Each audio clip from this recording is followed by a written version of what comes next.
Si uno vive en un edificio, seguro que alguna vez tuvo esa sensación, ¿no? De que el administrador del consorcio juega con un reglamento completamente distinto al del resto de los mortales. Bueno, déjenme decirles que no es solo imaginación. Esa idea de que operan bajo sus propias reglas es en realidad la punta del iceberg de un verdadero rompecabezas legal. Y en este encuentro vamos a desarmar pieza por pieza por qué pasa esto. Y acá está la pregunta del millón, ¿no? ¿Cómo puede ser que una figura tan pero tan central en la vida de un edificio tenga un rol que parece tan confuso, tan contradictorio a veces? La respuesta, créanme, es mucho más compleja de lo que parece, y para entenderla tenemos que ponernos el sombrero de detective y seguir las pistas que fue dejando la historia legal argentina. El corazón de todo este asunto es una especie de crisis de identidad legal. Imaginen a un superhéroe con dos vidas secretas que se contradicen. Bueno, algo así le pasa al administrador.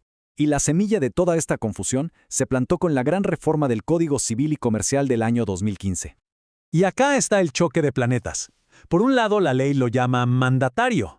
Piensen en esto como un profesional contratado, alguien a quien se le dan órdenes directas y tiene que cumplirlas. Pero al mismo tiempo, el código lo define como órgano del consorcio. Y esto es otra cosa. Es más parecido al director de una empresa, que no sigue órdenes de un accionista, sino que ejecuta la voluntad de la empresa en su conjunto. Son dos roles con lealtades y responsabilidades que tiran para lados totalmente opuestos.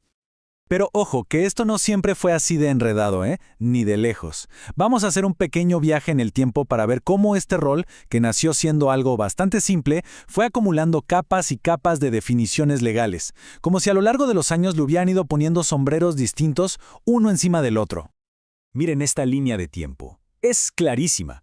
Durante más de un siglo, desde el viejo código de Vélez-Sarsfield de 1871 hasta la ley clave de propiedad horizontal de 1948, la cosa era simple. El administrador era un mandatario. Punto.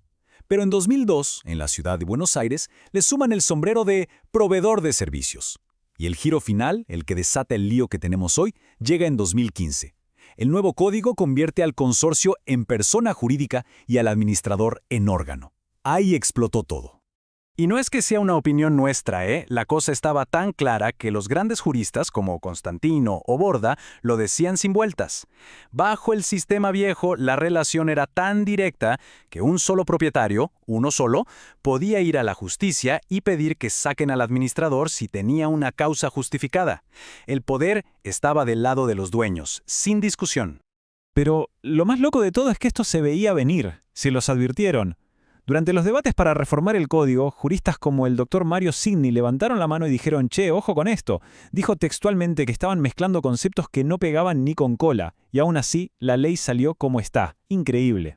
Y por si tener dos identidades en conflicto no era suficiente, tenemos una tercera. La Ley 941 de la Ciudad de Buenos Aires le puso un tercer sombrero al administrador, el de proveedor de servicios. Y esto implica que le caen encima todas las leyes de defensa del consumidor, sumando otra capa de obligaciones y, bueno, más complejidad.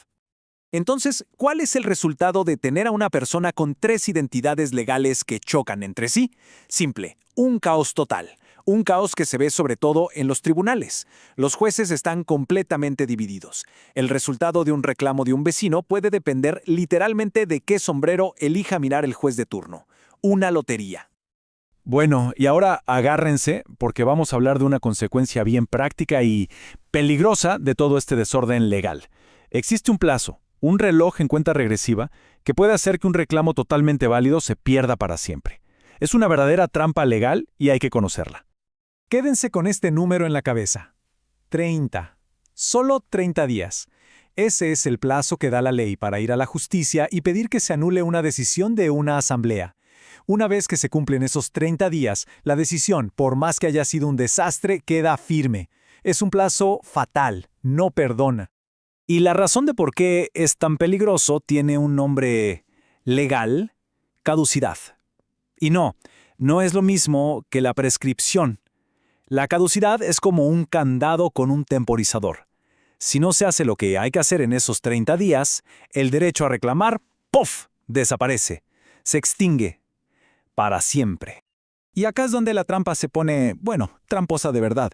La pregunta es, si inicio una mediación, ¿se para el reloj de los 30 días? Como ven en la tabla, la respuesta cambia drásticamente según de qué lado de la General Paz se viva.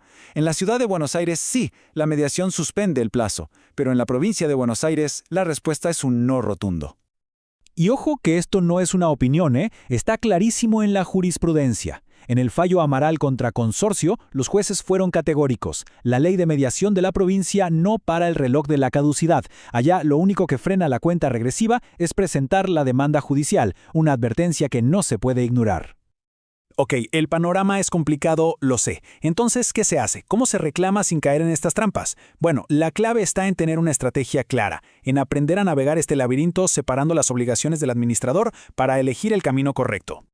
La estrategia se puede pensar en 3 pasos bien simples. Primero, identificar qué tipo de obligación incumplió. ¿Es algo que me debía a mí personalmente o a todo el consorcio? Segundo, pensar en qué sombrero se olvidó de ponerse. ¿Está fallando como mandatario, como órgano o como proveedor? Y tercero, con eso claro, se elige el camino. ¿Puedo reclamar directo? ¿Tengo que ir a una asamblea? ¿O quizás me conviene ir por defensa del consumidor?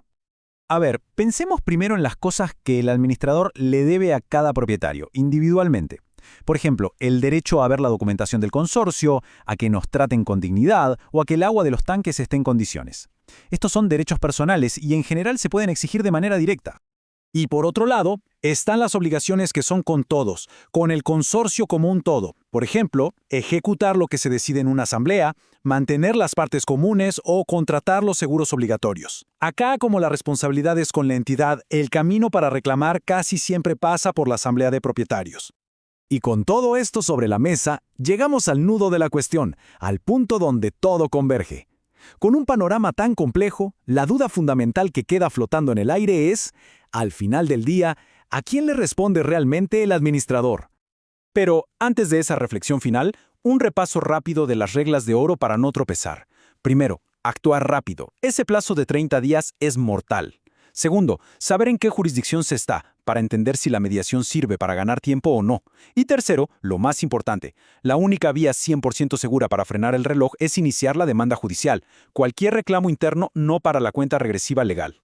La verdad es que después de ver todo esto, uno se pregunta, con un rol tan importante, tan central y a la vez tan lleno de conflictos, ¿no será hora de tener una ley que de una buena vez unifique su identidad?